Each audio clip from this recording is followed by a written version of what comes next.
This is a CBC podcast. Hi, I'm Neil Köksal. And I'm Chris Howden. This is As It Happens, the podcast edition.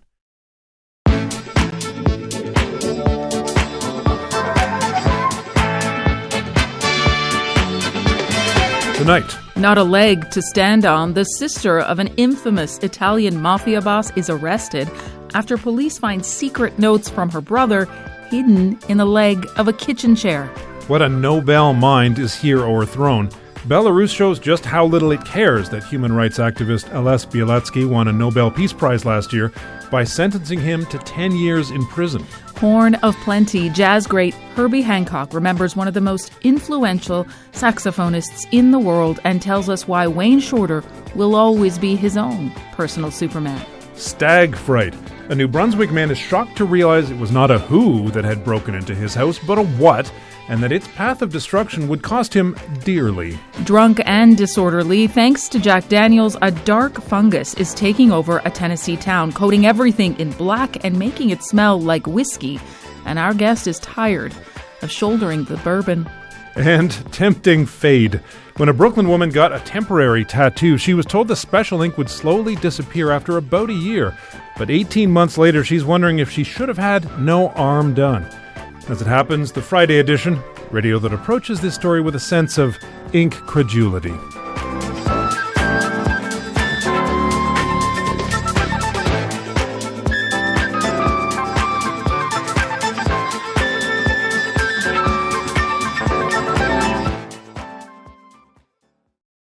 The Messina Denaro family includes some of the last remaining ringleaders of the Cosa Nostra in Italy. And now we're getting a look into the secretive clan's inner workings through notes, because it turns out the ritual of secret note passing is not exclusive to middle schoolers. Rosalia Messina Denaro, the sister of family boss Matteo Messina Denaro, was recently arrested after secret messages from her fugitive brother were found in the leg of a kitchen chair in her home.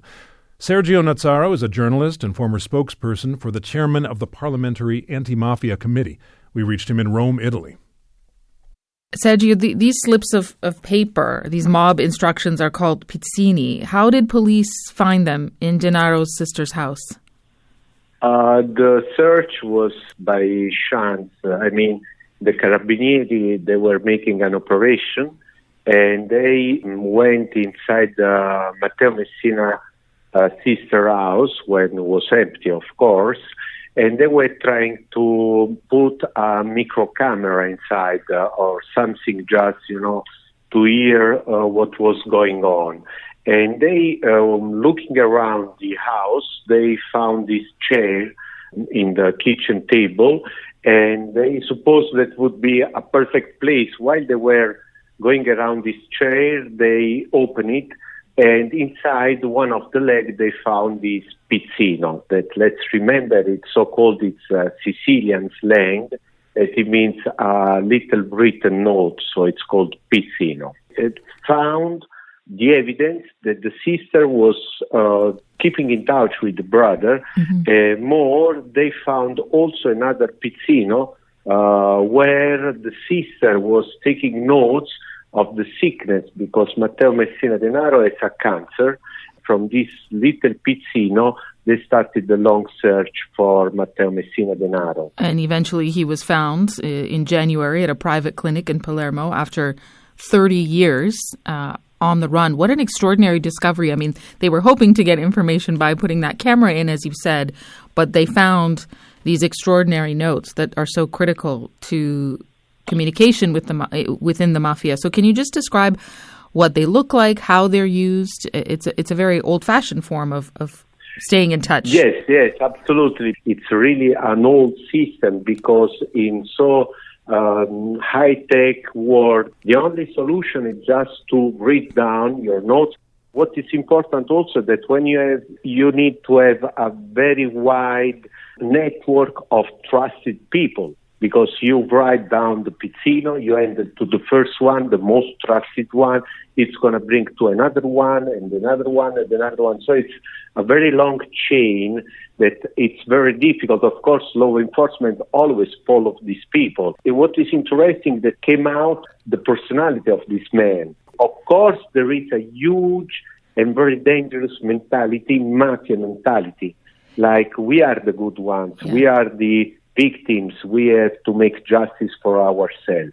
Is he, so this philosophy, this idea of that he's a scapegoat or even a hero that he talks about, that's a wider philosophy in the Cosa Nostra? Yes, absolutely. This is something old, this kind of narrative from ever. Like, we are the good ones, but not just the good ones. We are the ones that defend the right of the poor people. We make justice for the ones that are, oppressed by the Italian state. We understood that the sister was running the family. So the sister was giving orders, and she was also managing the money of the family. What questions do you hope are answered next about the Cosa Nostra, Sergio? We are coming in a huge field now, because Matteo Messina Denaro was at large for 30 years. He was not abroad. He was in Sicily. For 30 years, he was on hide. So, of course, we arrested already many people. All the associated, they were helping him during this time, all the people that gave him fake identity card and alias and so on and so on. But this is not the final point. The final point is to understand who in the Italian institution, and we are talking about judges, law enforcement, politicians, people in the institution were helping Matteo Messina Denaro. Because there is no other answer about this one. Because you cannot imagine that just the people in his hometown, around him hometown, were covering his, escape. It's not possible. Let's remember that when a state decides to catch you, they are going to do it. The state is always stronger of any kind of organized crime groups, even the Mafia. But the main difference is this one. When you are a criminal, I catch you, the problem is over. When you are a mafioso, you are connected with the same part of the society that instead they need to fight you. So they are corrupted. Matteo Messina Denaro, he keeps very important secrets. Do you think he'll talk? It's another very important question, because we are not talking just about a mafia boss. We are talking about the last 30 years of Italian politics, society, and crime in Italy. If he's going to talk, it's going to be really a blast. It's going to be really a huge thing and situation. The house of cards does seem to be falling, but we'll see. We'll see what happens, Sergio. Thank you very much.